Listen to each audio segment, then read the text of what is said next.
My thought for the day is dealing with death, which is perhaps not a very popular subject, not something that a lot of people want to think about or consider, not something that most people have on their minds most of the time. But some people do have a fear of death. And my Guru Paramhansa Yogananda says you can begin your march toward freedom from the fear of death by ceasing to be attached to the duties of the body, eating, sleeping, exercising and so on. Perform your duty to the body with joy, but with non-attachment. More and more you will realize this truth, that man is a soul, but has a body. You will no longer dread parting with the fleshy garment. Attachment to the body is self-inflicted torture brought on by ignorance. Death gives new roles, and the sage who has developed his inner spiritual sight knows that the cessation of earthly life gives man a new beginning in another supernal life.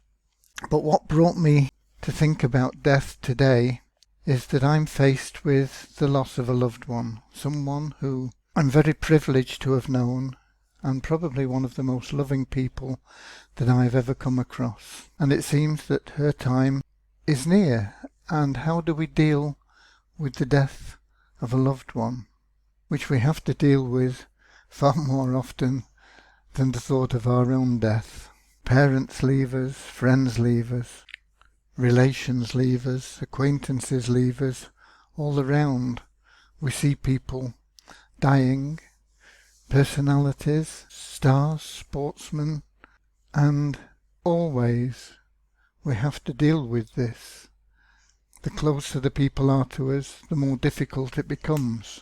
But our loved ones never really go away. They watch over and comfort us in unexpected ways. And if we get rid of the fear of our own death, we can understand that the death of those that are leaving us is no hardship for them. It's simply the fact that we'll miss them in this mortal existence. But those we love never truly leave us.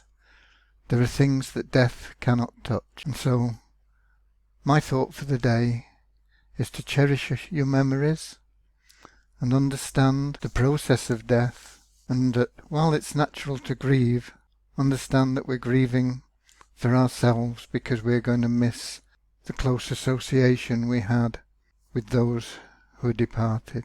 But they'll always be in our hearts. Death cannot destroy that.